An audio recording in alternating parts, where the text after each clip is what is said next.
बदतमीज बहू। सभ्यता से भरपूर शास्त्री परिवार की इकलौती बेटी मोहिनी को बचपन में ही पढ़ाई के लिए विदेश भेज देते हैं, जहां से वो सालों बाद ग्रेजुएशन पूरी करके इंडिया वापस आती है, जो अब संस्कार, सभ्यता, संस्कृति जैसी चीजों से कोसों दूर होती है। एक सुबह मोहिनी शॉर्ट ड्रेस पहने, कानों में हेडफोन लगाए जोर जोर से इंग्लिश गाने गाती हुई घर में घूम रही होती है। सुबह सुबह भगवान का नाम लेते हैं, राक्षसों की तरह चिल्लाते नहीं। पॉप्स, आपको अच्छे गाने की बिल्कुल समझ नहीं है, सो ठीक है, चिल पिल। अरे मोहिनी, पापा से ऐसे बात करते हैं क्या? सारी तमीज भूल गई हो। ओह मॉम प्लीज, इतनी बड़ी भी कोई बात नहीं हुई, सो डोंट ओवर रिएक्ट। ऐसे ही दिन बीतते हैं जिसमें मोहिनी के तौर तरीके, रहने और बात करने का ढंग उसकी मम्मी पापा को परेशान करने लगता है। भला कोई मानेगा कि ये मेरी बेटी है? रीति रिवाज और संस्कारों से तो इसका दूर दूर तक कोई नाता नहीं, और अब तो लगता भी नहीं कि कभी होगा। अरे ऐसे कैसे नहीं होगा? लड़कियां सारे नखरे अपने माँ बाप को ही दिखाती है। ससुराल जाकर उन्हें सब कुछ करना भी पड़ता है और मानना भी। पत्नी की बात शास्त्री जी समझ जाते हैं और कुछ ही दिनों में अपने से भी ज्यादा धार्मिक परिवार में निखिल के साथ मोहिनी का रिश्ता पक्का कर देते हैं। रिश्ता तो पक्का कर दिया, पर यहाँ मोहिनी को कैसे मनाएंगे? शादी ब्याह के मामले में आटे में नमक जितना झूठ तो चलता है जी। इसी तरह एक के बाद एक तिकड़म लगाते हुए दोनों मिलकर मोहिनी को शादी के लिए तैयार कर लेते हैं और मोहिनी निखिल की शादी हो जाती है, जिसके अगले दिन से ही मोहिनी दोबारा अपने पूरे अवतार में शॉर्ट ड्रेस पहनकर घर में घूमने लगती है। बहू को ऐसे देख सास की आंखें फटी की फटी रह जाती हैं। अरे ये क्या बेशर्मी है, हमारे घर की लड़कियां जींस तक नहीं पहनती और तुम बहू होकर इतने छोटे कपड़े पहनकर पूरे घर में घूम रही हो। सीरियसली मॉम, प्लीज आप अपनी इस 80 के दशक वाली सोच में मुझे इंक्लूड मत करो। हाय तौबा, एक तो बेशर्मी दिखाती है, ऊपर से सास के साथ जुबान भी लड़ाती है। अरे जल्दी कपड़े बदल कर आ, घर की पहली आरती तुम्हें ही करनी है। इतनी देर में निखिल भी वहां आ जाता है। माँ, पापा आने वाले हैं, पूजा का सारा सामान तैयार है ना?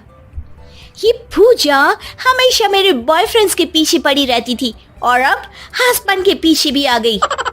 मोहिनी की बातें सुन सास तो अपना सिर पकड़ लेती है, लेकिन निखिल किसी न किसी तरह उसे पूजा के लिए कन्विंस करके कपड़े चेंज करने के लिए भेज देता है, जिस पर पूजा खत्म होने के बाद वो एक बार फिर अपनी शॉर्ट ड्रेस में आ जाती है।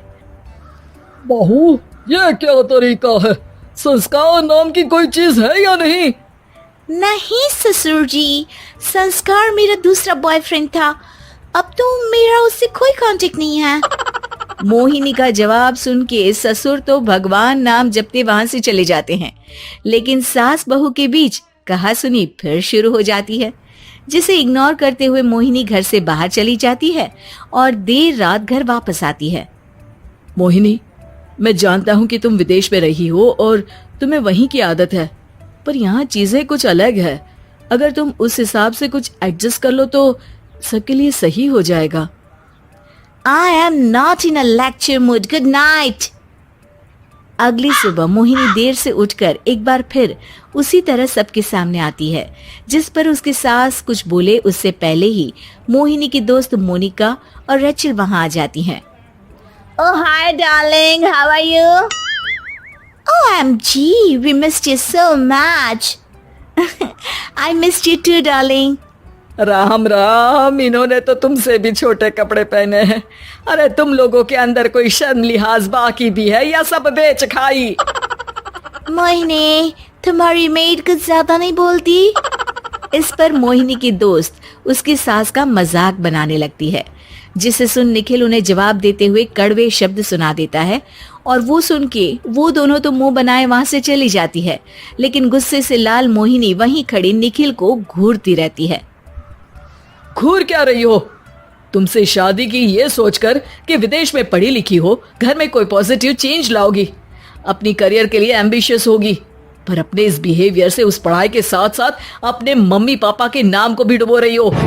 अगर तुम्हें ऐसे ही हाल रखना है तो यहाँ रहने की कोई जरूरत नहीं है। निखिल की बातें सुनकर मोहिनी रोते हुए घर छोड़कर अपनी मम्मी पापा के पास वापस आ जाती है। ससुराल में सब कुछ ठीक तो है? वो अपने आप को समझते क्या है? मोहिनी पर चिल्ला रहे हैं? मैं क्यों उसके इशारों पर चलूं? मैं अपनी लाइफ अपने तरीके से जीना चाहती हूँ और वो ना आप लोगों को मंजूर था और ना ही उन्हें है। तुम यहाँ नहीं रह सकती। अपने पापा की बात सुन के मोहिनी हैरान रह जाती है। हाँ, तुमने बिल्कुल सही सुना। अगर तुम्हें अपने इस घमंड, बेशर्मी और बदतमीजी में ही जीना है तो तुम यहाँ भी नहीं रह सकती। बेटी, मैं मानता हूँ हमारे यहाँ रीति रिवाज बहुत मायने रखते हैं और हमने उन्हीं के ओवरडोज से बचाने के लिए तुम्हें विदेश भेजा था। एक लड़की जो शादी करके घर और बच्चे संभालती है, उससे तुम अपने आप को ज्यादा समझ सको इसके लिए भेजा था। तुम उससे ज्यादा समझो और बनो, पर तुम तो किसी दूसरी ही ट्रेन में चढ़ गई बेटा। उसके मम्मी पापा बहुत देर तक मोहिनी को सारी बातें समझाते हैं, जिन्हें सुनकर मोहिनी को अपनी गलती का एहसास होता है। वो जॉब ज्वाइन कर लेती है और ससुराल वापस आकर उन्हें मॉडर्न बनाती है और खुद भी कुछ रिवाज सीखते हुए खुशी से रहने लगती है।